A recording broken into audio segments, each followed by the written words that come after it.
Hello दोस्तों, स्वागत है हमारे नए वीडियो में। आज की वीडियो में हम लोग एक 12 साल के लड़के को देखेंगे जिसे अपनी सौतेली माँ से प्यार हो जाता है और वो उसके साथ इंटीमेट होना चाहता है। इसके बाद क्या होता है ये हम आगे मूवी में देखेंगे। इस मूवी को 1972 में रिलीज किया गया था और इस मूवी का नाम है व्हाट द पीपर सो। तो चलिए इस मूवी को शुरू करते हैं। इस मूवी के शुरू में हम लोग एक औरत को देखते हैं जिसका नाम सारा है। वो एक बाथटब में नहा रही होती है, लेकिन तभी अचानक उसे करंट लगता है और वहीं पर उसकी मौत हो जाती है। इसके बाद हमें इस मूवी में 1 साल बाद का वक्त दिखाया जाता है। इसके बाद हम लोग एलिस नाम की एक ब्यूटीफुल लड़की को देखते हैं जो कि अपने हस्बैंड के घर आई थी। उसके हस्बैंड का नाम पॉल है। एलिस पॉल की दूसरी वाइफ है। मूवी के स्टार्टिंग में हमने जिस लड़की को देखा था वो पॉल की पहली वाइफ थी। पॉल एक बिजनेसमैन है और उसे अपने काम के लिए अक्सर बाहर जाना पड़ता है। पॉल का एक 12 साल का बेटा है जिसका नाम मार्कस है। पॉल ने एलिस को मार्कस की जिम्मेदारी दे रखी थी। वैसे तो एलिस मार्कस की स्टेप मदर थी, इसलिए वो उसका ख्याल रखती थी। पॉल ने एलिस को यह भी बताया था मार्कस अपने बोर्डिंग स्कूल से वापस आने वाला है, इसलिए एलिस इस घर में आ जाती है ताकि मार्कस को इस घर में अकेला फील ना हो और एलिस यहाँ आकर उसका ख्याल रख सके। लेकिन जब एलिस यहाँ पहुँचती है तब वो देखती है मार्कस यहाँ पहले से मौजूद है। एलिस मार्कस से पूछती है, तुम्हें तो स्कूल में होना चाहिए था, तो तुम यहाँ क्या कर रहे हो? इस बात पर मार्कस उसे कहता है उसे स्कूल से छुट्टी मिल गई है क्योंकि स्कूल में चिकन पॉक्स फैल गया है। मार्कस एक मासूम बच्चा होता है, इसलिए एलिस उसकी बातों पर यकीन कर लेती है। एलिस को मार्कस की हरकतें धीरे धीरे काफी अजीब लगने लगती है क्योंकि वो दिखता तो बहुत बच्चा था, लेकिन उसकी बातें बच्चों की तरह नहीं थी। वो एक जवान आदमी की तरह बातें करता था। अगले ही सुबह एलिस के पास पॉल का कॉल आता है। वो अपने बेटे मार्कस से बात करना चाहता था, इसलिए एलिस मार्कस के रूम में जाती है ताकि वो उसकी बात पॉल से करा सके। लेकिन उस वक्त मार्कस बाथटब में नहा रहा होता है। इसके बाद एलिस अंदर आती है और वो मार्कस को फोन देती है। इसके बाद मार्कस पॉल से बातें करने लगता है। जब मार्कस पॉल से बातें कर लेता है इसके बाद वो एलिस को फोन देता है और एलिस उससे बातें करने लगती है। लेकिन तभी मार्कस एलिस के पास आता है और वो उसे टच करने लगता है। मार्कस की इस हरकत से एलिस को काफी अजीब लगता है, लेकिन वो मार्कस को कुछ भी नहीं बोलती है और वो यहाँ से चली जाती है। धीरे धीरे मार्कस की हरकतों से एलिस को गुस्सा आने लगता है। मार्कस एलिस को बताता है उसका कोई भी दोस्त नहीं है। हमें ये बात पता चलती है मार्कस की आदतें अच्छी नहीं है और वो एक बिगड़ा हुआ लड़का है। वहीं दूसरी ओर एलिस मार्कस का बहुत ख्याल रखती है क्योंकि वो उसे अपने बेटे की तरह मानती है। लेकिन मार्कस एलिस को अपनी स्टेप मदर नहीं मानता है और वो उसे गंदी नजरों से देखता है। कुछ दिन गुजरने के बाद मार्कस के पिता घर वापस आते हैं। उन्हें लेने के लिए मार्कस और एलिस दोनों एयरपोर्ट पर जाते हैं। जब ये तीनों कार से वापस आ रहे होते हैं तभी पॉल एलिस को टच करने लगता है। पॉल का ऐसा करने से एलिस का ध्यान भटक जाता है और गाड़ी का बैलेंस बिगड़ जाता है। इन लोगों का एक्सीडेंट होने ही वाला था, लेकिन तभी एलिस किसी तरह कार को कंट्रोल कर लेती है। घर आने के बाद एलिस और पॉल एक दूसरे के साथ इंटीमेट होते हैं। उस वक्त मार्कस घर के बाहर खेल रहा होता है। उसी शाम ये तीनों डिनर करने के लिए एक होटल में जाते हैं।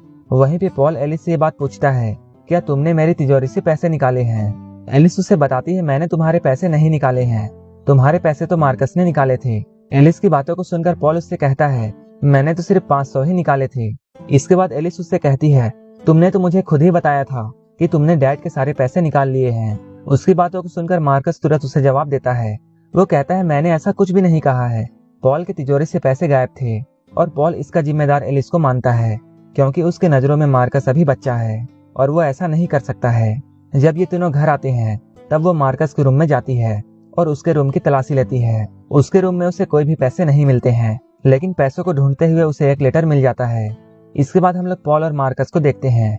ये दोनों एक साथ स्विमिंग कर रहे थे। वहीं पे मार्कस पॉल को ये बात बताता है कि एलिस उसका ख्याल नहीं रखती है।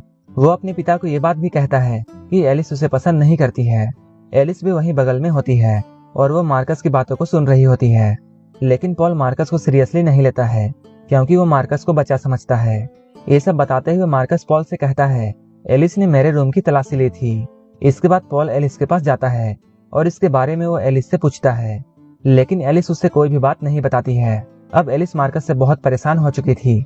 इसके बाद वो मार्कस के स्कूल में जाती है, जहाँ जाकर उसे ये बात पता चलती है कि मार्कस के स्कूल में कोई भी छुट्टियां नहीं चल रही हैं, लेकिन मार्कस को इस स्कूल से निकाल दिया गया है। उन लोगों ने मार्कस के पेरेंट्स को एक लेटर भी भेजा था, लेकिन मार्कस उस लेटर को फाड़ देता है और वही लेटर एलिस को मार्कस के रूम से मिला था। स्कूल के प्रिंसिपल उसे बताते हैं मार्कस आसपास के घरों में झांकता है और वो लोगों को इंटीमेट होते हुए देखता है और वो स्कूल के आसपास आने वाली बिल्लियों को मार देता है। उसकी इन्हीं सब हरकतों को देखते हुए स्कूल से उसे निकाल दिया गया है। कुछ दिनों बाद एलिस पॉल के साथ एक पार्टी में जाती है। वहाँ एलिस की मुलाकात सोफी नाम की एक औरत से होती है।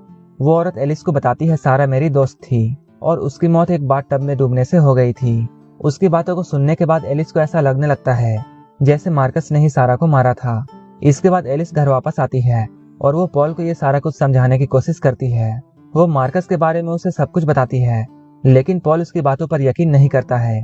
पॉल के बारे में ऐसे बातों को सुनने के बाद इन दोनों के बीच में लड़ाई शुरू हो जाती है। एक रात एलिस कुछ काम से ऊपर वाले स्टोर में जाती है। वहां जाकर वो देखती है उसके बेडरूम के छत पर एक हॉल है और उस हॉल से उसका बेड दिखाई दे रहा था। इस हॉल को देखकर वो समझ जाती है कि मार्कस ने ही इसे किया है और ऐसा करने के पीछे उसका क्या मकसद है। इसके बाद एलिस वहां से निकलकर तुरंत मार्कस के पास जाती है। एलिस उससे पूछती है वो उसे छत वाले हॉल से क्यों देखता है। मार्कस उससे कहता है उसे ये सब करना बहुत अच्छा लगता है। इसके बाद एलिस उससे पूछती है क्या वो सारा को भी इसी तरह देखता था। मार्कस उससे कहता है सारा को देखने में मुझे मजा नहीं आता था क्योंकि वो तुम्हारी तरह ब्यूटीफुल नहीं थी। एलिस उसकी बातों को सुनकर बहुत गुस्सा हो जाती है। इसके बाद एलिस मार्कस से पूछती है सारा की मौत कैसे हुई थी। इस पर मार्कस उसे बताता है सारा की मौत दिल का दौरा पड़ने से हुई थी। एलिस उससे कहती है तुम झूठ बोल रहे हो और वो उससे ये भी कहती है उसकी मौत करंट लगने से हुई थी। तुम उसकी मौत के बारे में बहुत कुछ जानते हो लेकिन तुम मुझे नहीं बता रहे हो। इस पर मार्कस उससे बोलता है ये सब मैं तुम्हें क्यों बताऊं, ये सब बताने से मुझे क्या मिलेगा। एलिस उससे कहती है मैं तुम्हें बहुत सारे पैसे दूंगी, लेकिन मार्कस फिर भी उसे कुछ भी नहीं बताता है और वो एलिस से कहता है उसे एलिस चाहिए, अगर वो ऐसा करती है तब वो उसे सब कुछ बता देगा। उसकी बातों को सुनने के बाद एलिस धीरे धीरे अपने कपड़े उतारने लगती है। साथ ही साथ वो अपने सवालों को पूछते जाती है। मार्कस भी उसके सवालों का जवाब देता रहता है। वो उसे बताता है सारा एक हार्ट की पेशेंट थी, लेकिन इसके बारे में किसी को भी पता नहीं था क्योंकि सारा ने अपनी ये बात पॉल को भी नहीं बताई थी। लेकिन मार्कस को ये बात डॉक्टर के एक लेटर से पता चल गया था। एलिस उससे कहती है तुम अब भी मुझसे झूठ बोल रहे हो और वो उसकी बातों पर विश्वास नहीं करती है और वो यहाँ से गुस्सा होकर चली जाती है। इसके बाद एलिस उस हॉल को पॉल को दिखाती है, लेकिन जब वो उसे दिखाने के लिए पॉल को यहाँ लाती है तब वो देखती है वहाँ कुछ भी नहीं है। एलिस यहाँ पॉल को बताती है। मार्कस उसके कमरे में झांकता रहता है, लेकिन पॉल उसकी कोई भी बातों पर यकीन नहीं करता है। धीरे धीरे पॉल को ऐसा लगने लगता है कि एलिस पागल हो रही है, लेकिन एलिस अपने काम में लगी रहती है और वो सारा की मौत के बारे में पता करती रहती है। धीरे धीरे उसे ये बात पता चल जाती है कि सारा को मार्कस ने ही मारा था क्योंकि मार्कस ने सारा के बाथ टब में एक खराब हीटर लगा दिया था और जैसे ही वो नहाने के लिए गई थी उसे एक जोरदार झटका लगता है और उसकी मौत वहीं पर हो जाती है। अब एलिस मार्कस से और भी बातें पता करना चाहती थी, इसलिए वो मार्कस से बहुत कुछ पूछती है। वो उससे पूछती है उसने सारा को क्यों मारा। इस पर मार्कस उसे बताता है उसे सारा पसंद नहीं थी। मार्कस उसे ये बात भी बताता है कि उसे लोगों को टॉर्चर करने में मजा आता है। इसके बाद वो एलिस से कहता है अब तुम भी सारा की तरह मारी जाओगी। उसकी बातों को सुनकर एलिस बहुत डर जाती है और उसकी मेंटल कंडीशन बिगड़ जाती है। एलिस की बातों पर पॉल यकीन नहीं करता था। इसके बाद धीरे धीरे एलिस पागल हो जाती है। इसके बाद उसे एक मेंटल हॉस्पिटल में रखा जाता है। वहाँ कुछ दिनों रहने के बाद एलिस ठीक हो जाती है। इसके बाद वो अपने घर वापस आती है। एक दिन पॉल और एलिस पार्क में घूम रहे होते हैं। ये दोनों आपस में बातें करते हैं। वहीं दूसरी ओर मार्कस अपने कुत्ते के साथ यहीं पर खेल रहा होता है। कुछ देर के बाद एलिस मार्कस के पास आती है। ये दोनों सारा के बारे में बातें करने लगते हैं। मार्कस एलिस से कहता है वो एलिस को मारना नहीं चाहता है क्योंकि वो उससे प्यार करता है। एलिस भी उसके साथ हाँ में हाँ मिलाती है और वो मार्कस से ये कहती है वो दोनों मिलकर पॉल को मार देंगे और उसके सारे पैसे को लेकर यहाँ से कहीं दूर चले जाएंगे। इसके बाद एलिस मार्कस को किस करती है। तभी हम लोग एक कार को तेजी से रोड पर आते हुए देखते हैं। उस कार को आता हुआ देखकर एलिस डॉग के रस्सी को रास्ते में फेंक देती है। डॉग उस रस्सी को लेने के लिए रास्ते की तरफ दौड़ता है। अपने डॉग को बचाने के लिए मार्कस भी उसके पीछे जाता है, लेकिन तभी वहाँ पर मार्कस का एक्सीडेंट हो जाता है। एक्सीडेंट काफी बुरा होता है। इस एक्सीडेंट के कारण मार्कस की वहीं पर मौत हो जाती है। एलिस मार्कस को देखकर मुस्कुराती है। एलिस ने मार्कस को बड़े ही आसानी से अपनी जिंदगी से साफ कर दिया था और वो मार्कस की बॉडी को देखकर मुस्कुराने लगती है और यहीं पर यह मूवी खत्म हो जाती है। अगर आपको ये मूवी अच्छी लगी हो तो एक लाइक जरूर कर देना और ऐसे ही मूवीज के लिए मेरे चैनल को जरूर सब्सक्राइब कर लेना। तो मिलते हैं हमारे नेक्स्ट वीडियो में।